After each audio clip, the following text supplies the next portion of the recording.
International Express Intermediate Students Book by Keith Harding and Liz Taylor. Copyright Oxford University Press, 2005. CD 1. Unit 1, 1.1. Okay, then. Yes. Goodbye. That was Rosa. She's leaving the office now. She'll be a little late, I'm afraid. No problem. So, you and Rosa started NMP together? That's right. Rosa and I set up the company 15 years ago. But we've known each other since we were at university. The company started as NVP, Network Video Productions. We've been NMP for 2 years.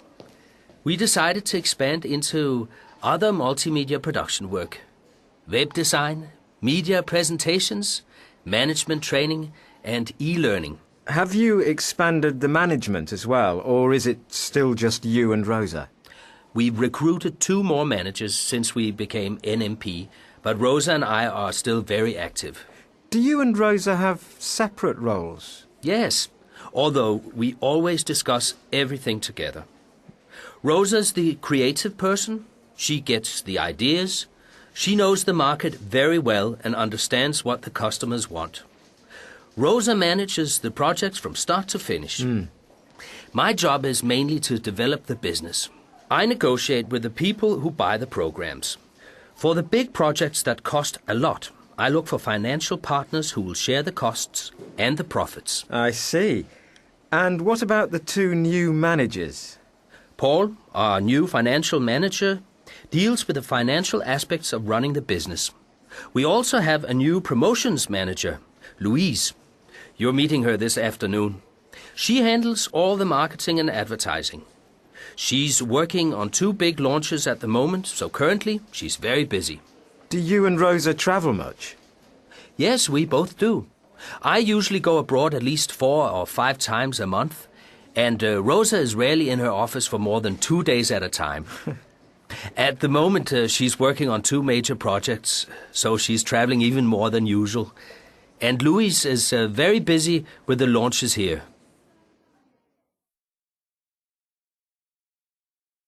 (1.2). Right, Eric. Thanks for coming along.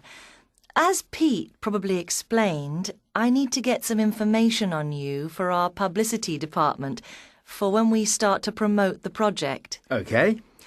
I'd like to ask you a few things about your background first. Where were you born? I was born in Cornwall, in a small seaside town, but my parents moved to London when I was 4.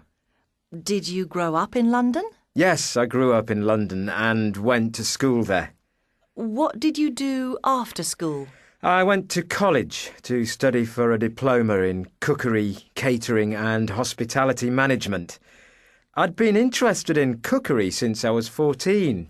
My mother went out to work then, and I had to cook for my younger brother and sister.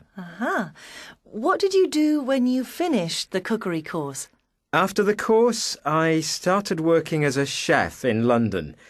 I worked at 2 restaurants, the Hilton and the Buckingham, where I was head chef.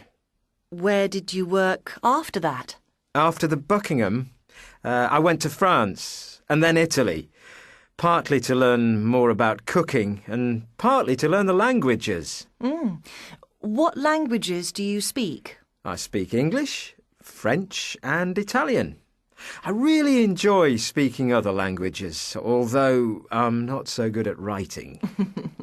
How long have you had your restaurant? I've had my own restaurant since 1999. It's hard work, but I love it.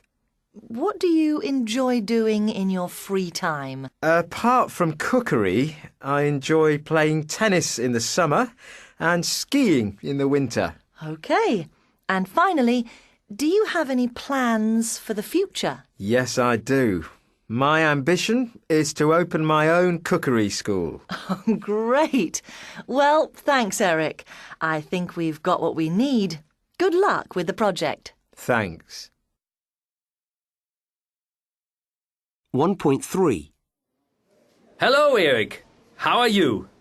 Good to see you again. I'm fine, thanks, Pete. And you? Yes, very well.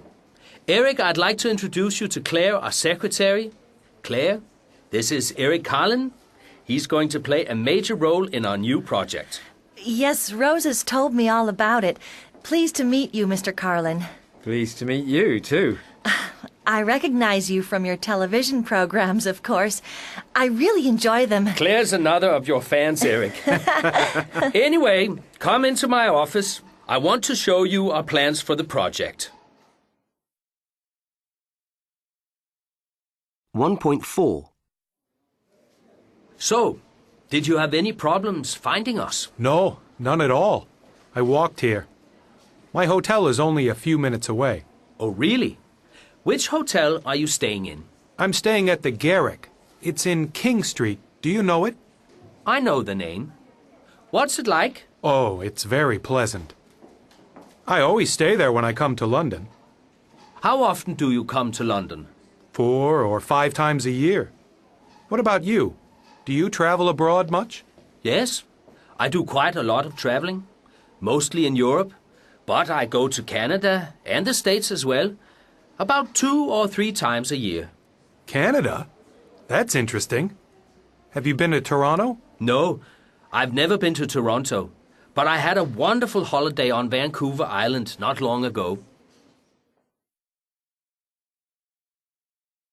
1.5. 1. How long are you staying here? Just 3 days. I'm flying back the day after tomorrow. 2. How long have you been with your company? I've been with Star TV for 4 years now. 3.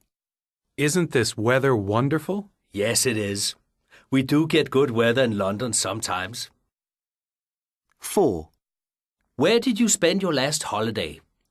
I went to New Zealand with my wife and our 2 daughters. 5. Do you do any sport?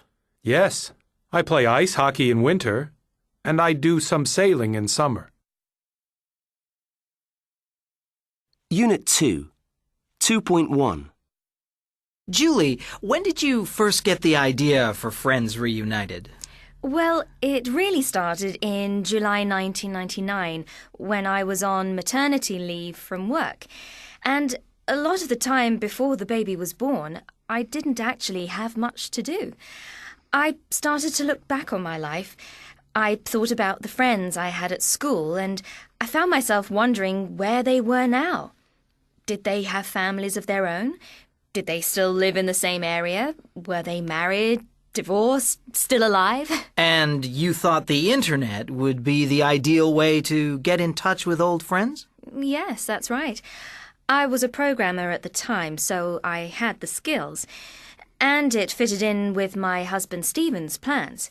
He's a web designer, and he and his partner, Jason Porter, wanted to start a new company. So the 3 of us set up friendsreunited.com. And how does it work? What do you have to do? It's a very simple idea, really. You have to be a member. For a small registration fee, members can put their details and messages on the site, and then they can get in touch with former school friends. You just look up the school, look up the year, and away you go. We didn't want to make it difficult. We wanted people who didn't use the internet very much to be interested as well. What sort of things do people do when they're online? I think a lot of them just browse and find out what has happened to their old schoolmates. But often they exchange memories, discuss old teachers, funny things that happened, and so on. Lots of them arrange to meet and have real reunions. The idea grew quite fast, didn't it? Very much so.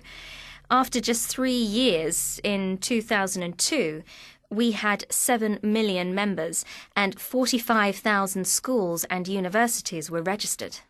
I know Friends Reunited has been one of the most successful .com companies, but what about future plans?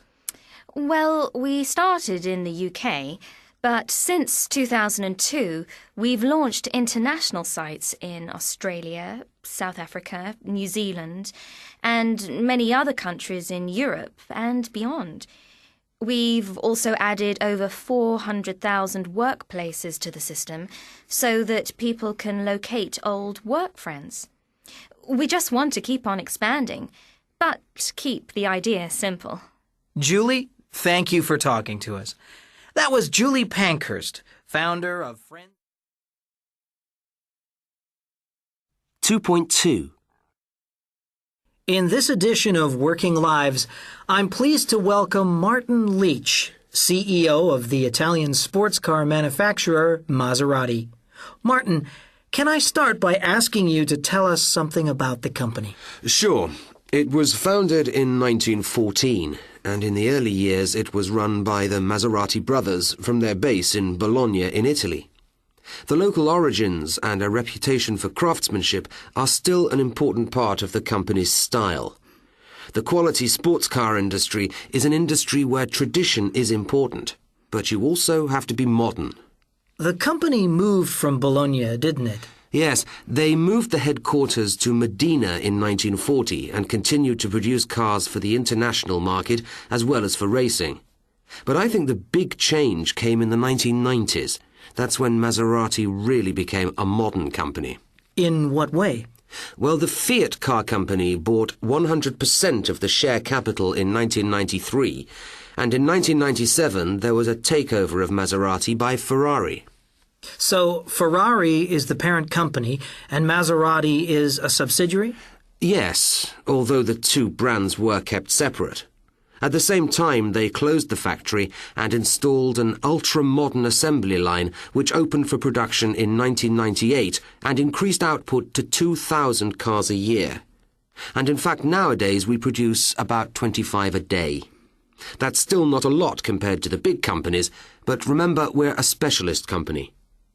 There were more changes in 2004, particularly with senior staff, including my own appointment as CEO in June 2004. What do you think are the key factors in the success of this Maserati relaunch in recent years? I think tradition and reputation is important, as I said before. The company pays a lot of attention to design and to research and development. We also have good client loyalty, and we involve our owners and enthusiasts in new developments and designs. Above all, we're a local company with an international appeal. We have representatives in 45 countries and we're always looking for new markets.